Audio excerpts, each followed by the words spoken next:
Sur son compte Instagram, Nathalie Lévy a rendu un hommage bouleversant à l'un des membres de son équipe d'En Aparté après sa disparition brutale.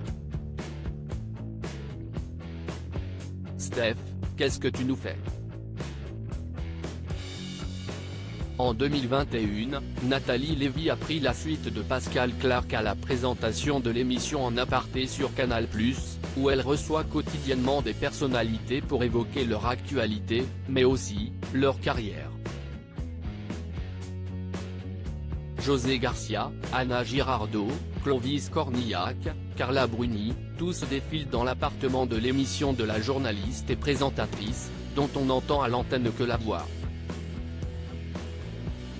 Et si l'ambiance est toujours bon enfant, comme lorsque Pio Marmaille, en pleine émission, a cassé un vélo d'appartement, elle va, dans les prochains jours, être un peu plus morose pour l'équipe qui vient de perdre un membre, Stéphane Ribeiro.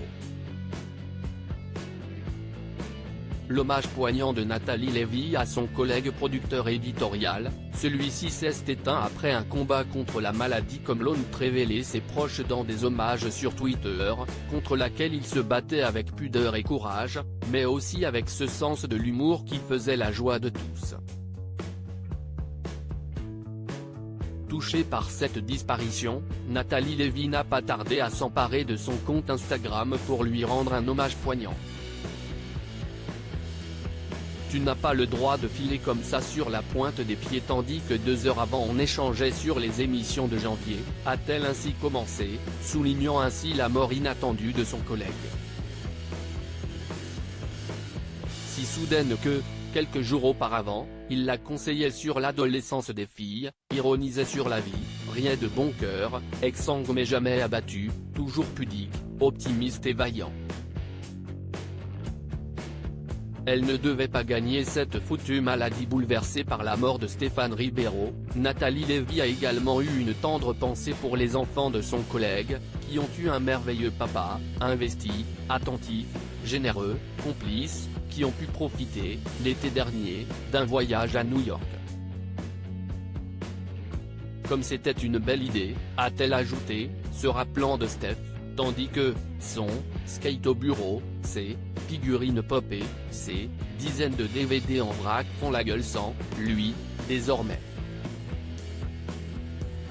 Elle ne devait pas gagner cette foutue maladie, ce n'était pas dans le conduit. Tu vas nous manquer, a-t-elle ainsi admis, avant d'adresser 1000 pensées à son épouse Stéphanie, ses trésors, sa maman Monique et tous ceux nombreux qui, elle, aiment. Avec toute la team En Aparté on vous serre fort et, nous, vous embrassons du fond du cœur, a-t-elle conclu, relayant au passage les nombreux hommages publiés sur Twitter. Article écrit en collaboration avec 6 médias. À lire aussi Des gens m'en voulaient, José Garcia se confie sur la difficile gestion du succès après La Vérité si je m'en dans En Aparté.